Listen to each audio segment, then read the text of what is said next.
Thank you so much for that wonderful performance. Another round of applause, please, for the Ramon Obusan Folkloric Group. So, for the past few hours, we've been talking a lot about the new civilization. For the second plenary, we'll explore how social business and microcredit can help build that. I'd like to invite to the stage our moderator, Mr. Alex Counts, founder, Grameen Foundation, and independent consultant to nonprofit organizations, along with our esteemed panel of speakers. First, Corazon Henares, co-founder of Negros Women for Tomorrow Foundation.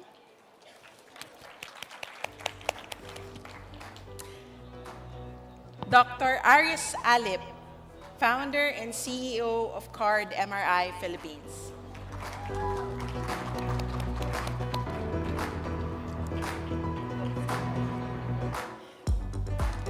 Zairul Alam, Executive Director, Integrated Development Foundation, Bangladesh. Rapa Lopa, Founder and President, Restart Me. And Shankar Man Shrestha, Chairman, Center for Self-Help Development, Nepal. Floor is yours.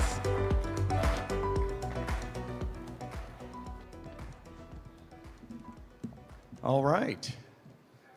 Well, it is a great pleasure to be moderating this panel of real doers, people that are riding on this exit route to a sustainable civilization. In fact, I think they're building it using tools like microcredit and social business. My name is Alex Counts, as I was just generously introduced. Many of you know me from my work as the founder with Professor Yunus's support and the president for 18 years of Grameen Foundation, which was located and based in the United States. And since about 2018, I've been more in the consulting, teaching, writing, philosopher part of it. And I'm going to turn it over fairly quickly to the panel that are a bunch of doers. But I want to just use a moment to take a step back and think about, kind of philosophize for a moment before we get into the practical aspects, because the panel is going to explore how do we build a new civilization using social business and microcredit and microfinance, and what are we learning along the way. I remain optimistic. I really can see a future where we will look into the past and be amazed that countries solved conflict through war. And I hope that we can not only put poverty in a museum, but we can put war in a museum. And I imagine that we not only will stop carbon emissions, net carbon emissions, but we're going to go in reverse. I mean, the technology exists for us to bring back carbon in the atmosphere to what it was when the Industrial Revolution started. And if you don't believe me, read the book Climate Restoration by my friend Peter Fikowski. We also have the possibility to end waste, to really get to a circular economy. All these things are possible, but it's going to require us to think and to dream and to vision in a new way. Professor Yunus was exactly right earlier when he said that getting to the practical details, that's a secondary thing, but having a vision is the first thing. And if you have the right vision, the details will fall into place. So for us to get to this world that we so desperately need and want, first of all, we're going to have to avoid a catastrophe. We're going to have to avoid a nuclear catastrophe, a climate catastrophe, some other type. But we're also going to need some very new thinking. And here's one dimension of that new thinking that each of the panelists are exemplifying in one way or another. You know, we think of what has created all the wealth in society.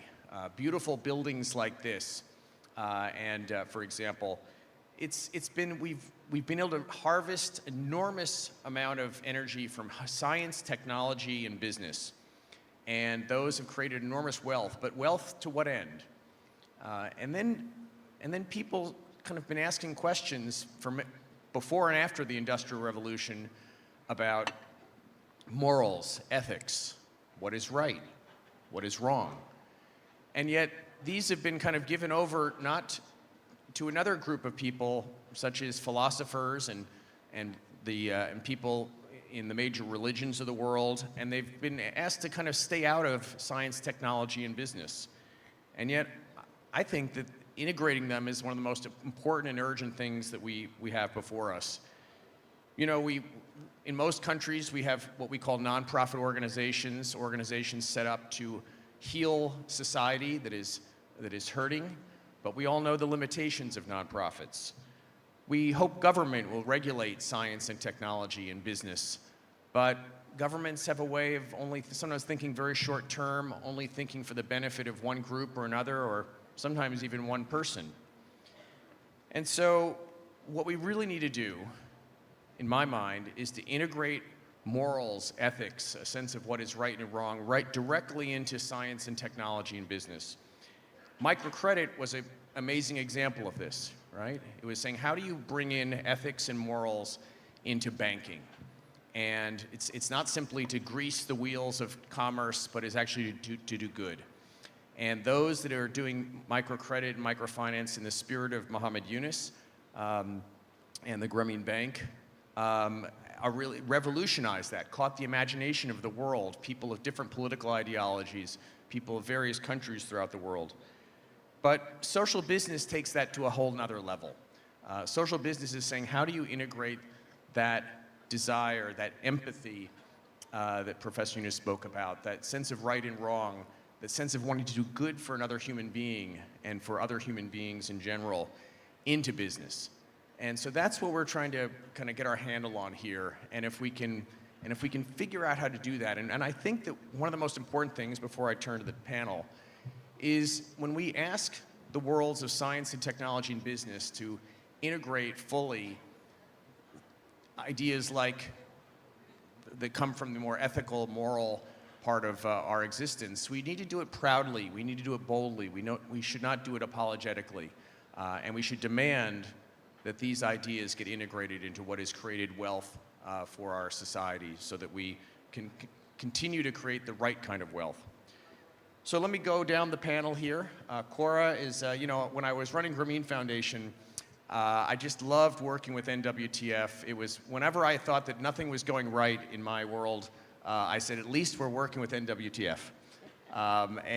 Just they so embodied so many of the principles that Professor Yunus had taught me that over the 37 years that I've now been working with him. So can you share with us some of your observations about building this new civilization through microcredit, through social business, and what have you learned in the process? Well, in NWTF, we have always remained true to our vision that Cecile, our founder, had dreamed of. And of course, replicating the Grameen model of microcredit has always been a source of fulfillment, not only for us, but for our staff and our clients. 40 years into that, we have already achieved more than 100,000 clients with plus their families, and giving them access to capital for their livelihood has changed their lives. However, the lives of our clients, being marginalized, they are vulnerable, and they have many vulnerabilities. But in our organization, we try to connect with our clients, learn what they need, and come up with loan products or services that can improve their lives.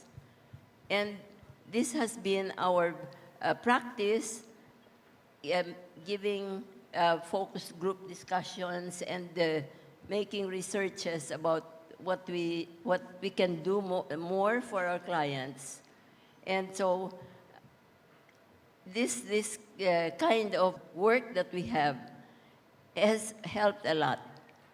Now, after so many years, we feel that we would like to sustain the gains that we have earned from this, from microcredit, but we're looking at a new kind of pathway, which is the business, a social business, again, which is an idea of Professor Yunus. And we feel that whatever gains we have achieved, we would like to continue this for the next generation. Because after all, it's the next generation that will reinvent the world. And with that, we have now started to work with universities because our clients have, have children in the universities. We've been acquainted with them. And so we formed 3 clubs in the universities in our province. And we've initiated many things that that goes along the lines of the thoughts of Professor Yunus, like partnering with investor networks and incubators and accelerators, where the young can be educated in a kind of an entrepreneurship that does not only look for profit, but also solve issues of society that is so insurmountable sometimes. So with this work that we are again, putting funds in order to be able to do this, so that we can call ourselves a full-fledged member of the society, of the social business ecosystem. That's it. Thank you so much. Yeah, you can give her a nice round of applause. Wow. Eris, Dr. Alep has been someone who taught me so much and enjoyed collaborating with him and his colleagues in the mutually reinforcing institutions of CARD when I was running Grameen Foundation. Take the conversation forward, Eris. Yes, thank you, Alex. First, I'd like to express our thanks to our continuing inspiration from Dr. Yunus. We're one of the first Grameen replicator here in the Philippines, together with Dory and Lawrence and my colleague. 8 years, CARD is now a mutually reinforcing institution. We have 25 companies, which I'll explain a little later. And we have redefined our vision. Our vision is eradicating poverty in this country. Tapusin na natin ang kahirapan dito sa Pilipinas. That's our vision. And that has been our goal ever since. And very important to us is ownership. We build around that vision that our clients should be owners of our institution. In our 25 companies, most of our companies are owned by our members. Some are substantially owned by the members, but majority are run by the members. The clients, the sons and daughters, are our employees, and in the board of the board of director in our companies are represented, if not fully represented, by our clients. Now, for these 38 years, today CARD has 3 banking institutions, which is substantially owned by the members. So that I thought that this is really a social development organization. It's a social business in itself. We have 3 micro-insurance companies. Our MBA, the Mutual Benefit Association, is 100% owned by the members. That's why the services and also the products are very, very responsive to the needs of our clients. And we have completely revolutionized the claim system in the insurance industry. We're now known as the 135 institution. Within a day, we can pay the claim. 3 days if there are questions. In 5 days, we will resolve the issue. But because of digitalization, we have now upped the ante. We're now doing 824. In 8 hours, we'll be able to pay, and in 24 hours, resolve all those issues. So many insurance practitioners are now following our system because I think this is the best way to really address the concern of the clients when they really need it most. Today, CARD is reaching 9.4 million families in this country. That's about 30% of the entire population of the country. This is the poorest sector in the country. We're present in 96% in the entire villages and cities, provinces in this country. And we're insuring about 28 million lives. We're the biggest in terms of microinsurance in this country. We're doing non-life, we're doing life insurance. In fact, this is one of the things that Queen Maxima, when she was here, and she has admired the things that we're doing in microinsurance, especially in the field of health. Now, in the field of health, again, a source of inspiration from Dr. Yunus, we're building our own hospital and clinics owned by the members, because we felt that here in our country, sometimes the poor people don't have access to the hospital. And if we said that if we will have our own hospital and clinics, they will be the first-class citizen in our hospital. So we're now doing this.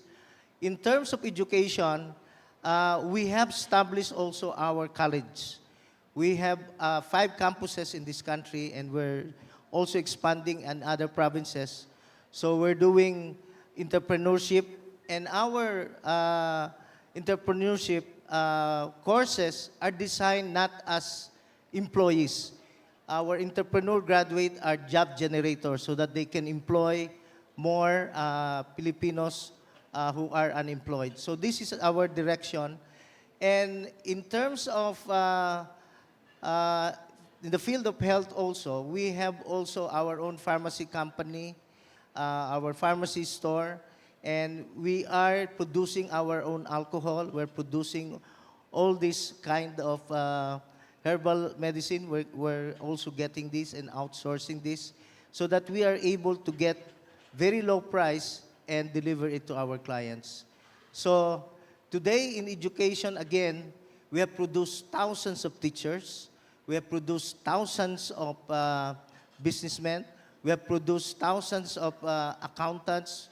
We even have graduate from PMA, the Philippine Military Academy, soon to become general. And these are sons and daughters of our client. This is how we view what social business is all about. Thank you. Thank you, Eris. Wow.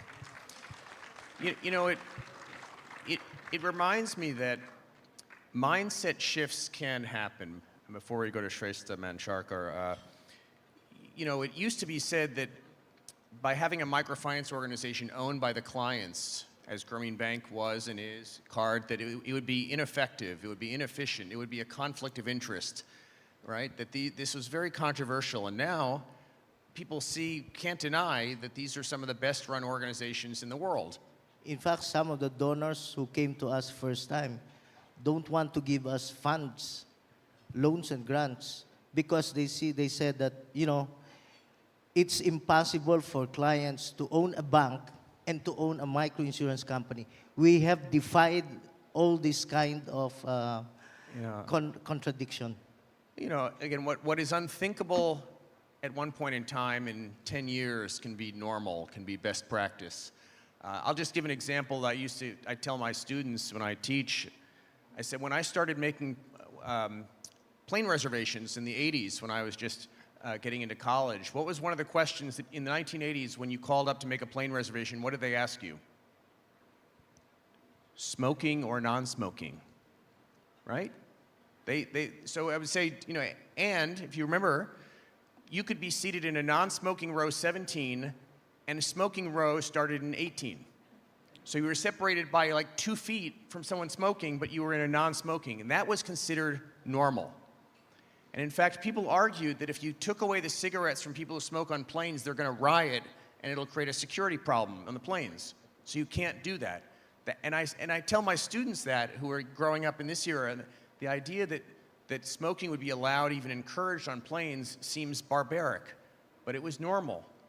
But through organizing and through new thinking, it became something that you wouldn't even consider. So these are, again, these are some of the people, especially in the domains of business and finance, are creating new mindsets. So let me turn over to Shrestha Mansharkar, someone who's been an innovator in business and finance in Nepal for as long as I can remember.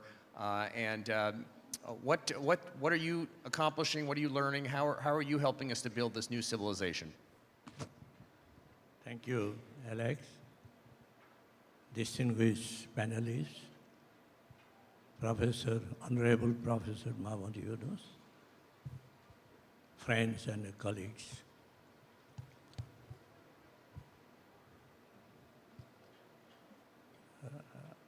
I speak from the perspective of Nepal and my own experience as practitioner. When we started microfinance in Nepal, it was started as a social business. And we could make microfinance very impactful in changing the lives of hardcore poor. We could create vibrant rural economy through the injection of these microcredit services. But gradually, after the introduction of the commercial, I would say the Company Act by the central bank with this microfinance institution, they got registered as under the Company Act. And then they started to get commercialized. And they had mission drift. Instead of reaching the poor and the most deprived ones, the hardcore poor, they started serving the affluent and well-off people.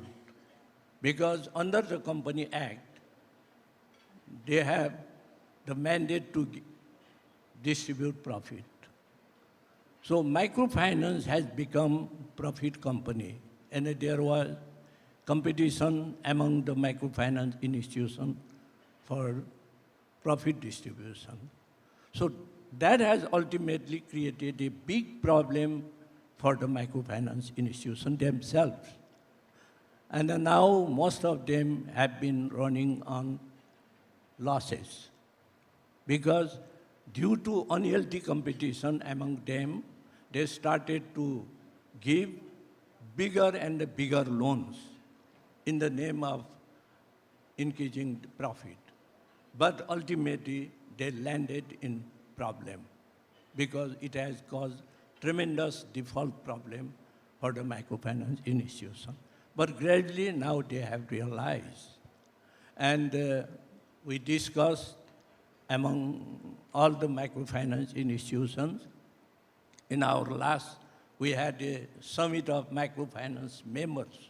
And also the summit was attended by the practitioners and the other stakeholders of microfinance.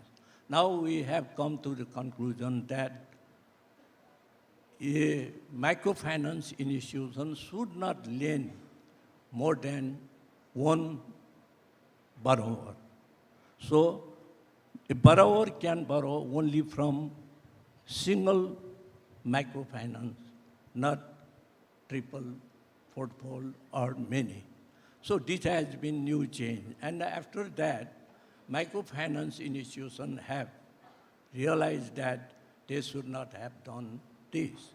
And so we, all the microfinance institutions, got together and we have sought out new pathways. And that pathways are very much in line with the 3-0, the concept of 3-0. Now the microfinance institutions have decided that they will focus on the hardcore poor, the absolute poor. That has been the consensus among the microfinance. Then also decided to have their serving villages into eco-villages, you know. By eco-villages, they means it's a disciplined village and they won't have any kind of these cutthroat competitions, and they will make the village that they have been serving environmentally friendly. And then they also focus more on entrepreneurship development, and earlier making more and more credit to the clients was considered to be the best thing for them. But now they decided that it should not be that.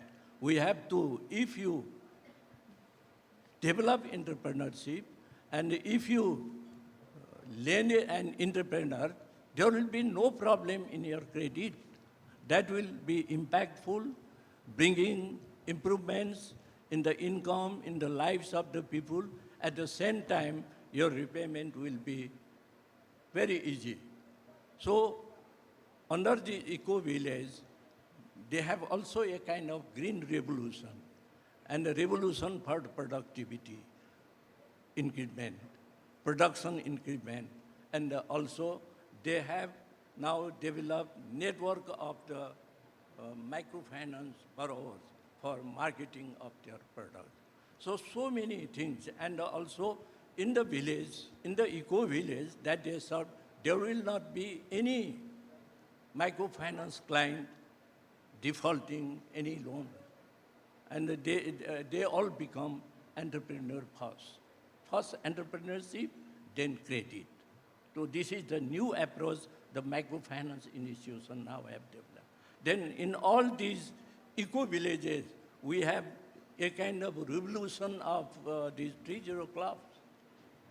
The young children, the youngsters, the college student, the high school student, they are all organized into 3-0 clubs.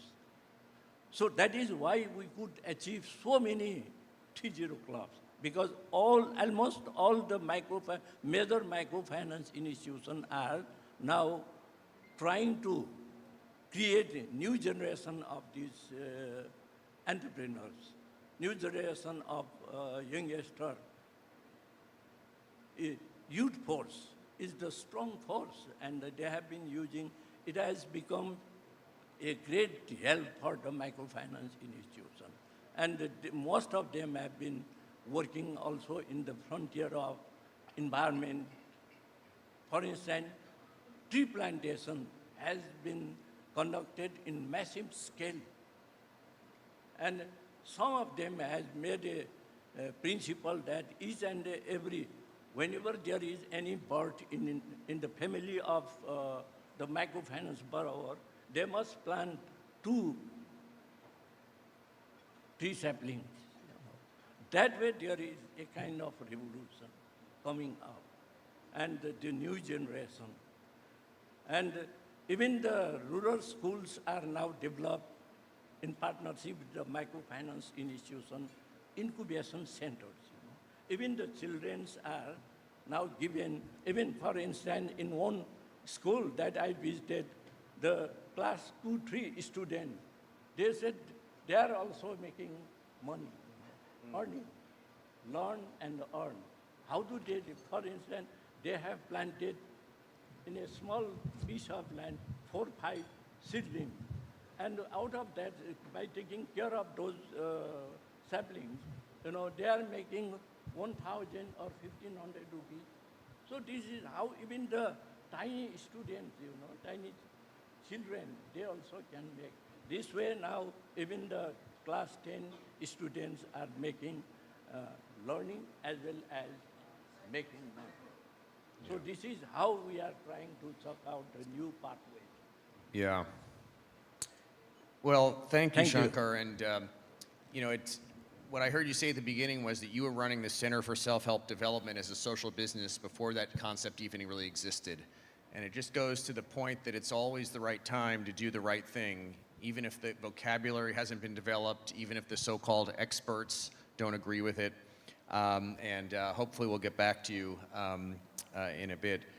Now we want to hear from Rapa Robredo of the Restart Me, the only person in this on this panel I haven't known for a long time, and really want to hear again how you are helping to build this new civilization that Professor Yunus was pointing us in the direction of this morning. Thank you, Alex. And maybe just one correction. I'm Rapa Lopa. I'm very honored to be named a Robredo, who was our former vice president. But sorry, I think it is the information that was shared to you. But yeah, I'm Rapa Lopa. I'm currently the president of Restart Me, which is the acronym is Restart Micro Enterprises. Maybe just a brief history of how this organization came about. In 2010, I was actually invited to become executive director of the Philippine Business for Social Progress. At that time, was celebrating its 40th year. Aris is also an alumni of one of the pioneers of PBSP way back in 1970. So I really followed the footsteps of Aris. So during the time, so I was the people that sat in my board were the top CEOs of the conglomerates as well as the multinationals present in the Philippines. And one of the things they told me as I was coming in is, what new thing can we do differently? And one of the things they asked was, we've been at this for close to 40 years. How come it feels that most of our philanthropy and most of the CSR work that we're doing is just like a drop in the bucket? And of course, that was the challenge going in. And as I immersed myself in the work, clearly I discovered that they were right. I mean, really, the kind of budgets, however substantial it was over the last 40 years, was really a drop in the bucket.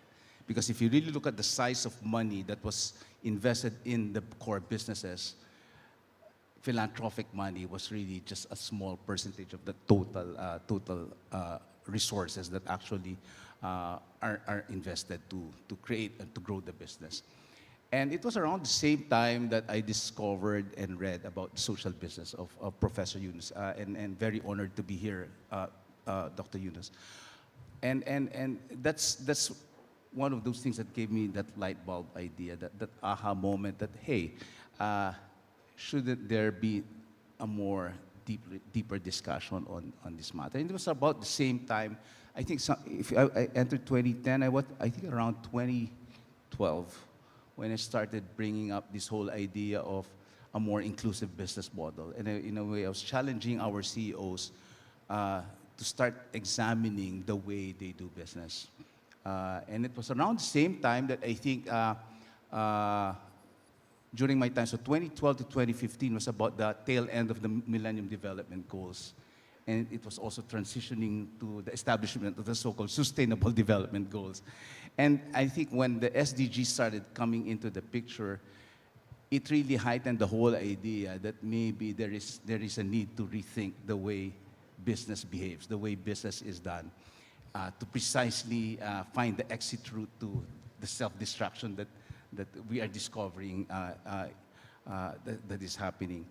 And it was around the time that again, we were challenging the private sector to look at all the different ways to look at their supply chain, to look at the way they develop their product, to also understand their market more, to really understand price points that are more affordable for the vast majority of people who are poor.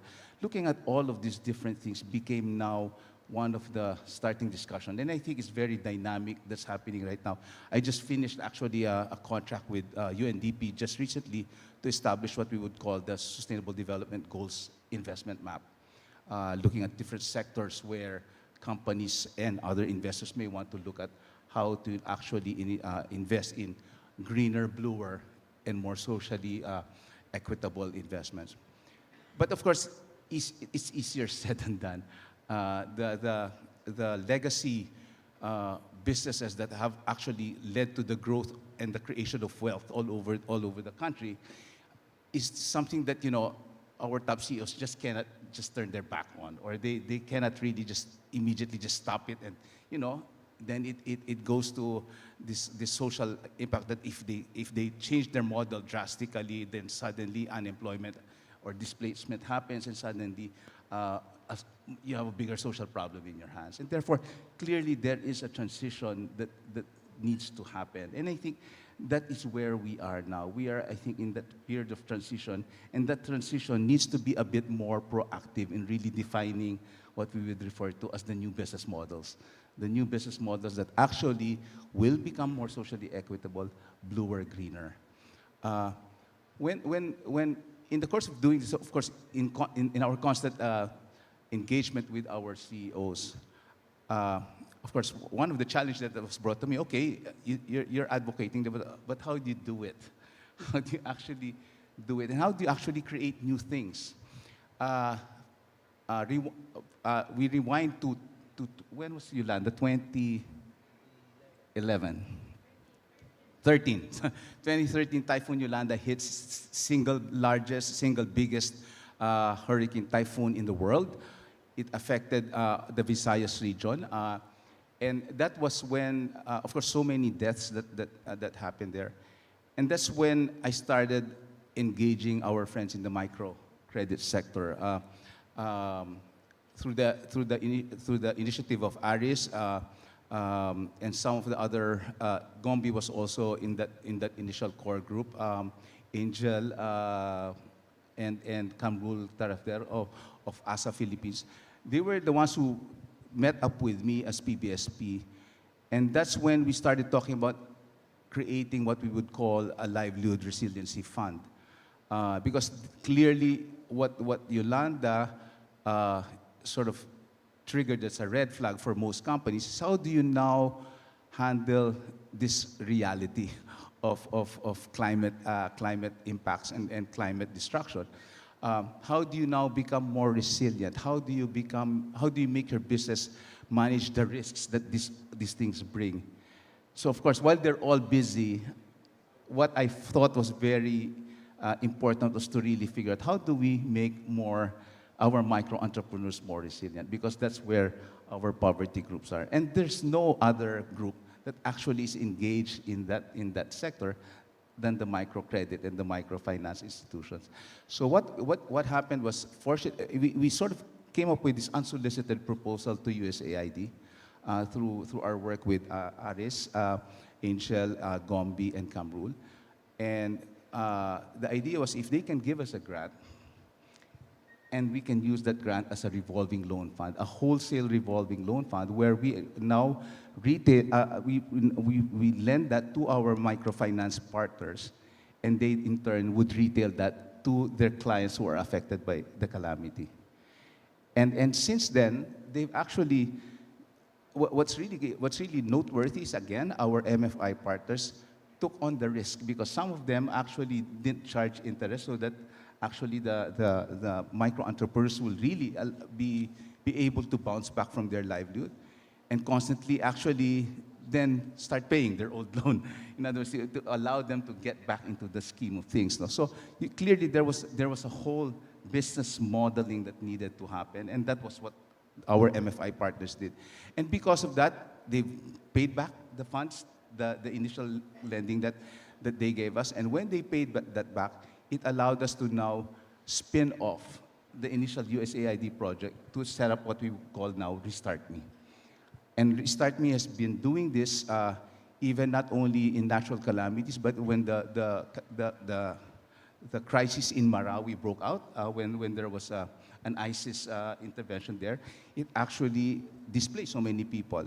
Again, now, so we've expanded from from natural to now man-made calamities that actually help MFIs refinance the loans of our people. So technically, what we felt was we needed to really start looking outside the box, and what are the new ways that we need to do.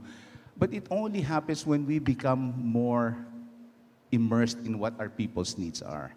And I think I'm probably the latecomer in this sector because I just came in quite late. But I mean, learning from Aris, learning from Gombi, from Kamrul, and from Angel, and all their stuff.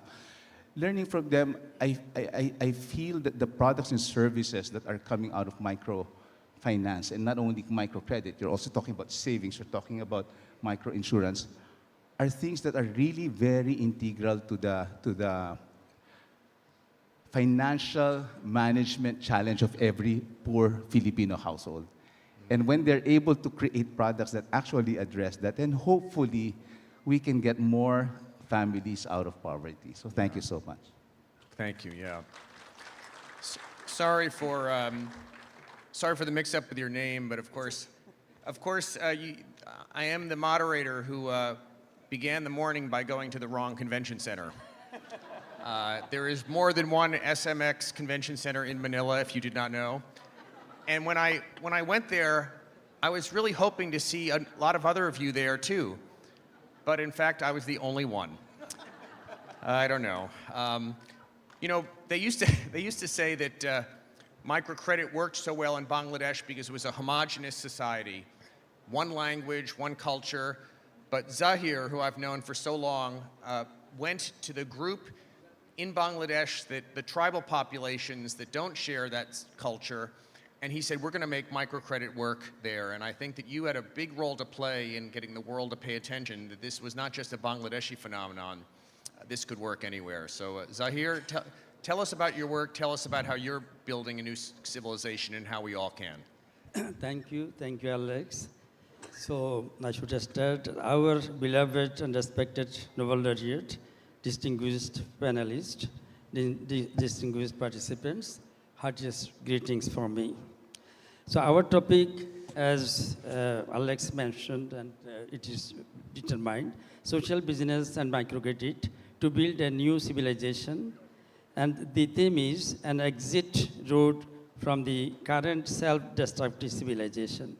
So I will try to make justice to the topic based on my experience and knowledge.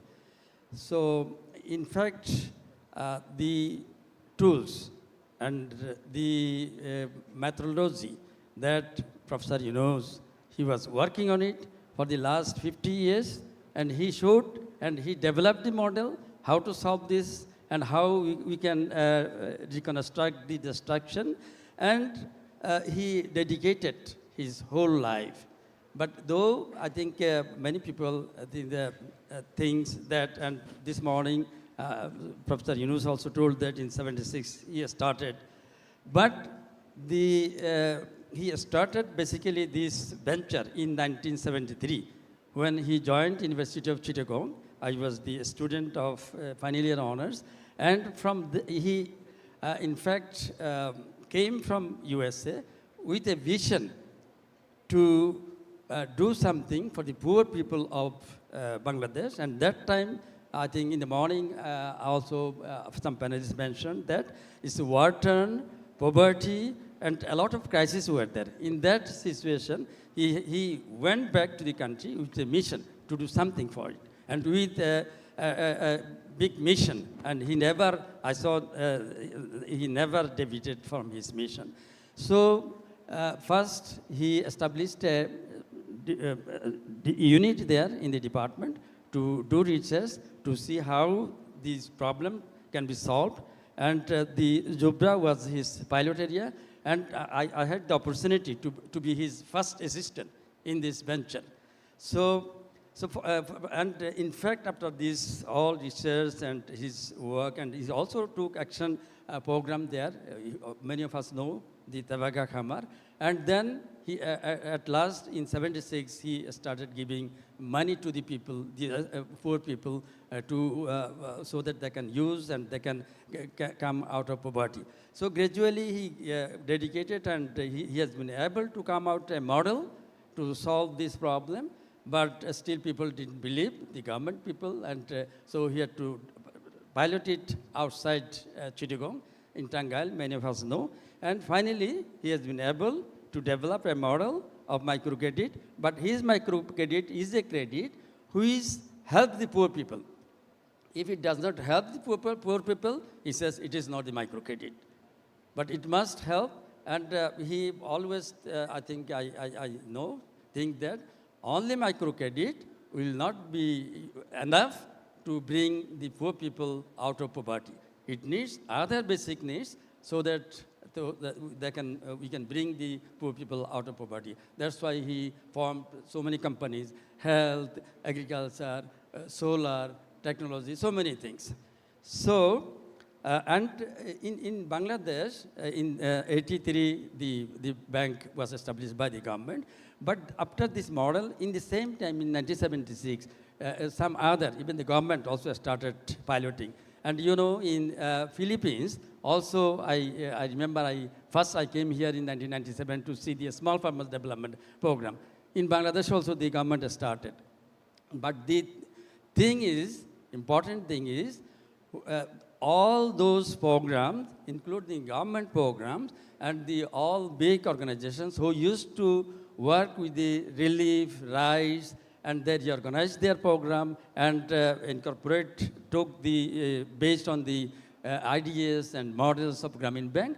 And now in Bangladesh, you will find the most of the organizations, MFIs, they reorganize their program following the Grameen model. So in Bangladesh, now you will find at least the microcredit that Professor Yunus invented, and we didn't deviate, and it is not a commercialized. So now you can see the blood of rural area, especially finance, is because of him. And now it is give a strength to the government and the people, and this is the blood, and that's why we can we can face many disasters. The people, they can take the shock. So then from microcredit to microfinance to solve other programs, social programs, global micro problems like health, like waste management, like environment, and so on. So the strategy, the way he showed us, he not only developed, he practically showed us how we should implement it. So, in fact, sometimes I get, you see, so this man, how can do so many things, and he's also experiment himself and expand it throughout the world. But when I started this Integrated Development Foundation, and I think we started almost at the same time, and also we got support from Grameen Trust, and later on we support also Grameen Foundation USA. So, as Alex told, we started replicating Grameen model in a very remote, difficult areas in Bangladesh called Chittagong Hill Tracts, and it was started about 14 different ethnic people lives there, and with a multicultural, different culture, and also different languages. And the time we started, there was the worst situation between these tribal people and the government. So, in fact, in that situation, we started there, and people were telling that, no, this model will not work there. It's a very difficult place in terms of ethnicity, in terms of scarcity, in terms of difficulty and geographical area. But it worked there.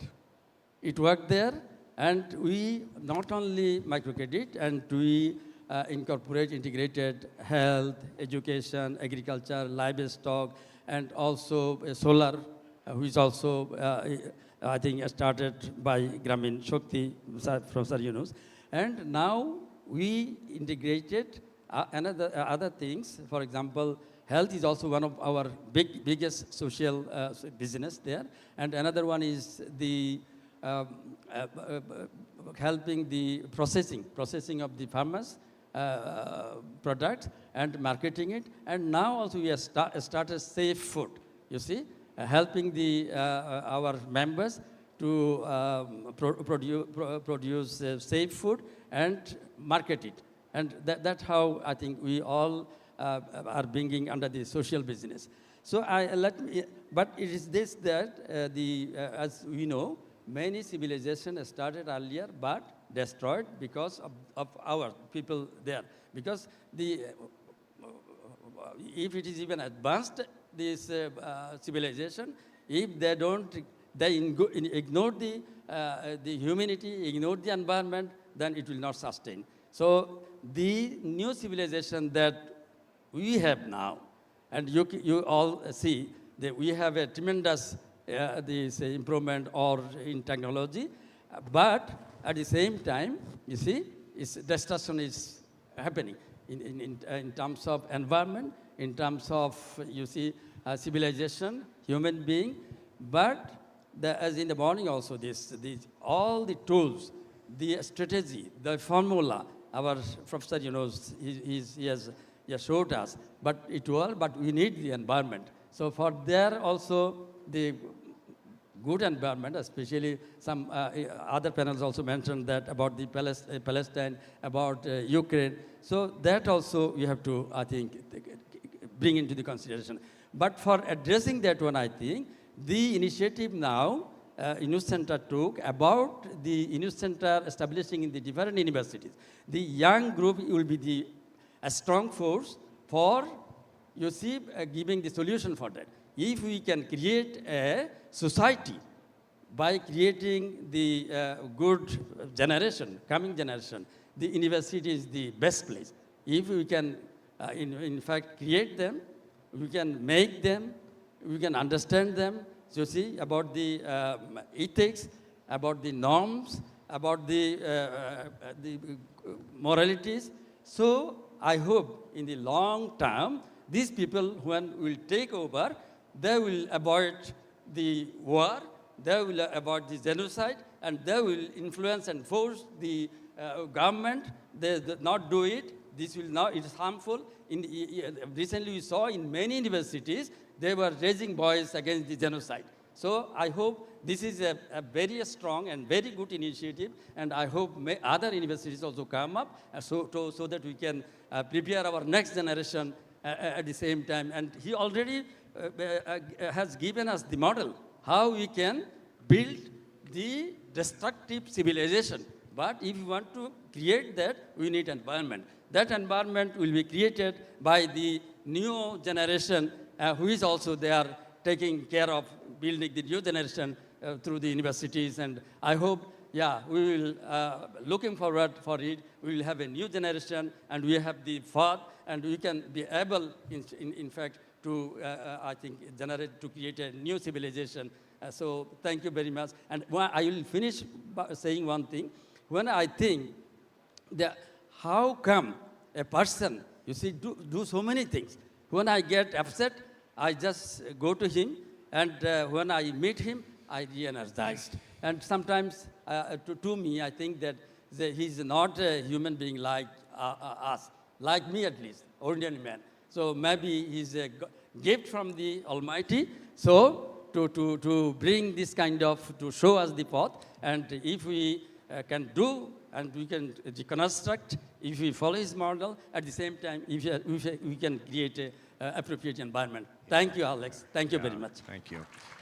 So I was, thank you, Zahir. So I was hoping to ask some follow-up questions. I was hoping to get some of the younger delegates to ask us questions. But the truth is that when people our age get on stage, we have a lot to say, and we like to say it. So we have no time for any more interaction. I will say simply this.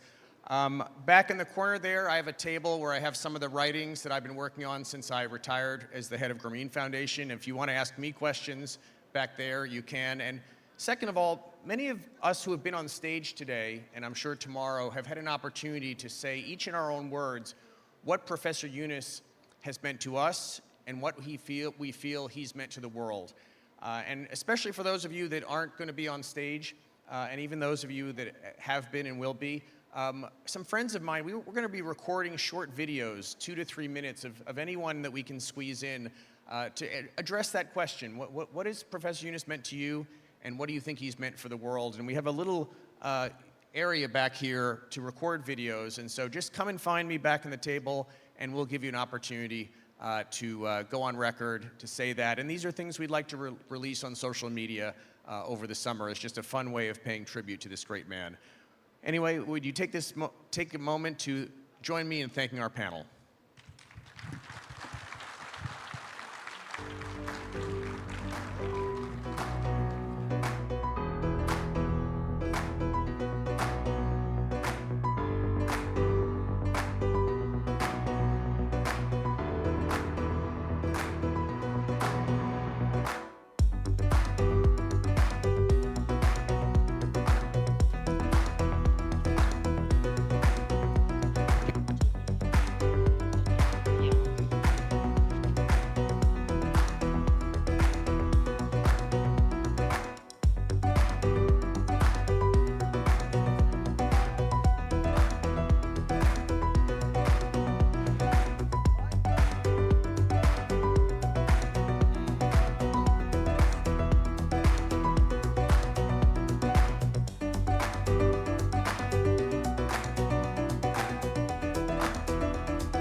Hello. Hi, everyone. Thank you, Alex, so much for that wonderful session. I just wanted to check the energy in the room a little bit. How are we feeling? Good? I hear a great. What about this side of the room? Are you with me? Are you awake? Are you here?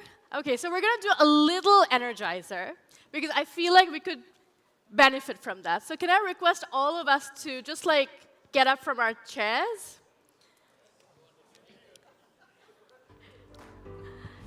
Everyone, please. Because we really want you to be like in the zone, feeling your best. So if you're up, I want you to just like take your right hand and do a little shake. As hard as you want. And then take your left hand, do a similar shake. And be careful with this one. Use your right leg, do a little shake if you can.